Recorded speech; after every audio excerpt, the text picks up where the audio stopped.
Mirë se vini në kanalin ton, mos harroni të bëni subscribe dhe të klikoni si përzdiles për të marrë njoftimet më të reja. Faleminderit! Pastroni tërësisht zorrën e trash dhe trajtoni kapsllëkun me këto përbërës që bëjnë mrekulli. Inflamacioni, fryrja e barkut, gazrat e stomakut e të tjerë janë disa nga kushtet më të zakonshme që ju ndodhin të gjithë njerëzve pavarësisht moshës. Ja disa nga ushqimet më të mira që parandalojnë këto kushte shëndetësore.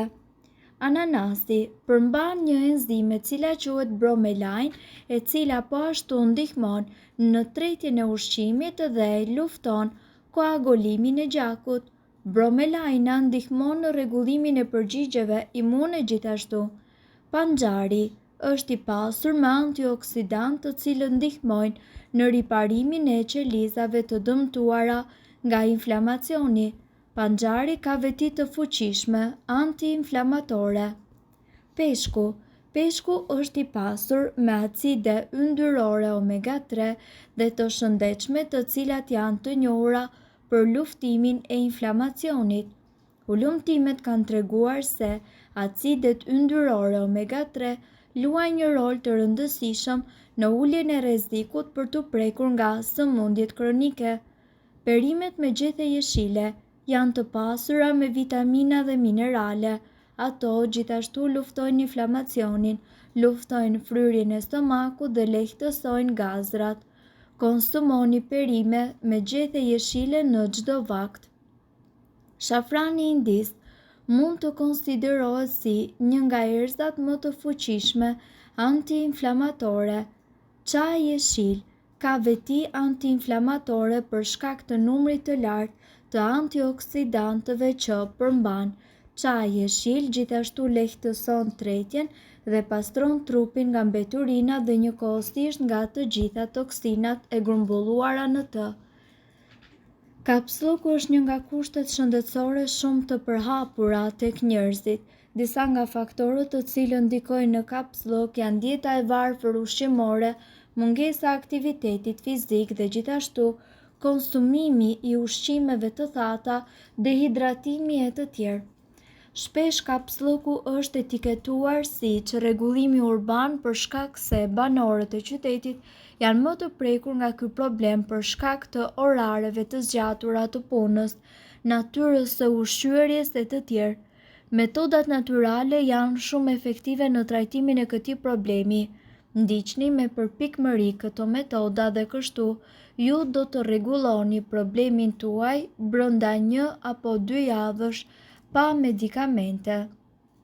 Pini lëngje. Rritja e konsumit të ujit dhe lëngjeve gjithashtu ndihmon në rregullimin e lëvizshmërisë së zorrëve dhe njëkohësisht lehtëson kapsllëkun. Pini të paktën 7 deri në 8 gota ujë në ditë. Në mëngjes esëll pini 1 gotë me ujë të vakët, 1 gotë dhall ose 1 gotë me lëng frutash të freskët.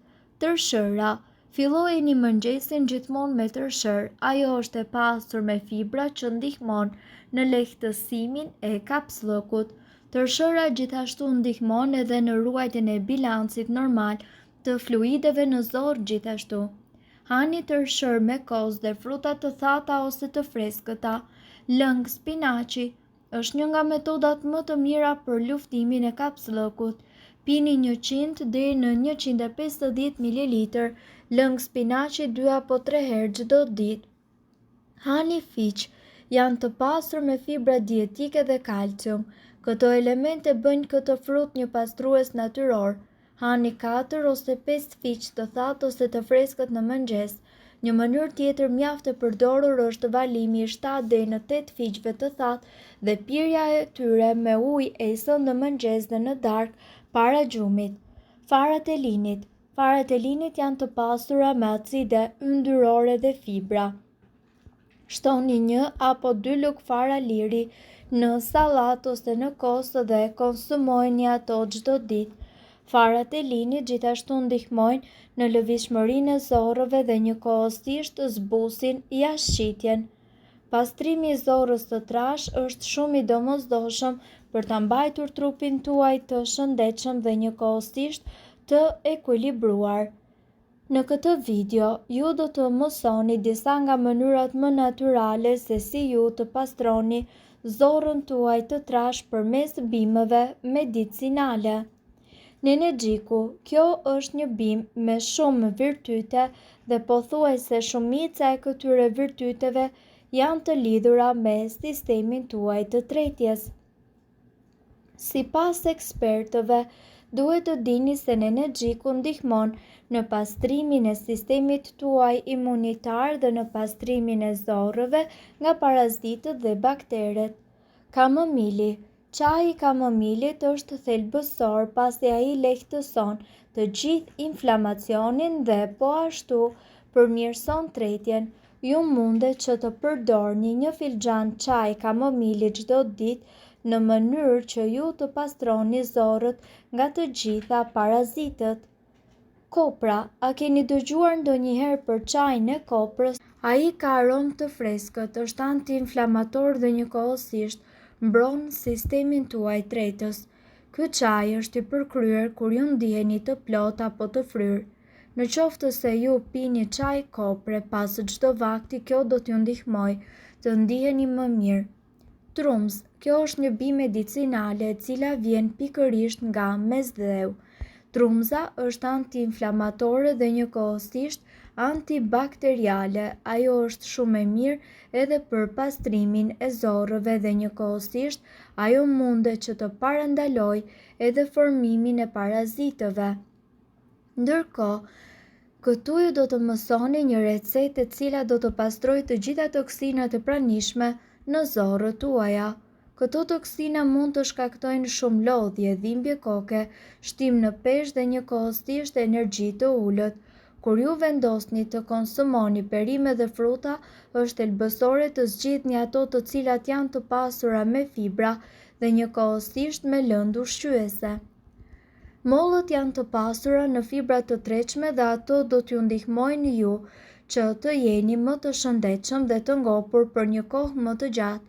Ato gjithashtu përbëhen nga fibra të tretshme të cilat eliminojnë kapsllëkun. Farat e lirit janë të mira edhe për pastrimin e zorrës së trash. Ato gjithashtu janë të pasura me fibra, duke qenë se ndihmojnë në thithjen e ushqyesve nga zorrët. Sipas ekspertëve, farat e lirit do t'ju ndihmojnë të zvogëloni rrezikun e sëmundjes së zorrës së trash si edhe të mbroni zemrën nga sëmundjet kardiovaskulare. Përbërësit që juve do t'ju duhen për këtë recetë janë një mollë, një lugë mjalt, një lugë çaj fara chia, një lugë çaj fara liri dhe gjithashtu një filxhan me ujë. Metoda e përgatitjes. Së pari, përzieni të gjithë përbërësit përveç farave chia. Pastaj vendosni këtë përzierje në një gotë dhe hidhni farat. Përzjeni dhe më pas pijeni. Kur ju hani ushqime të pasura me fibra të tilla si për shembull molla, është e rëndësishme që të pini sa më shumë ujë. Kushtojeni pak vëmendje nëse ndonjë nga përbërësit ju shkakton alergji.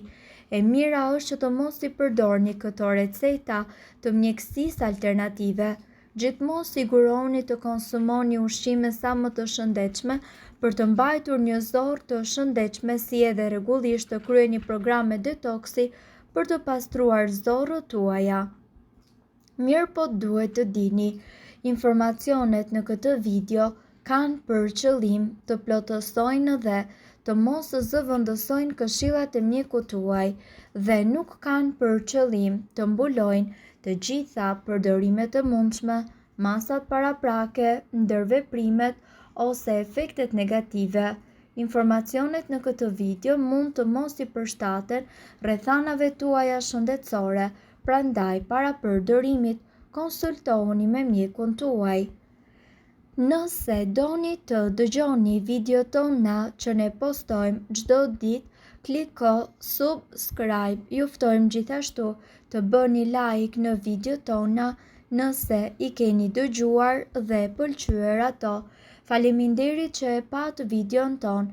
Shpërndajini këtë video në profilin tuaj në mënyrë që të informohen edhe shokët tuaj. Faleminderit.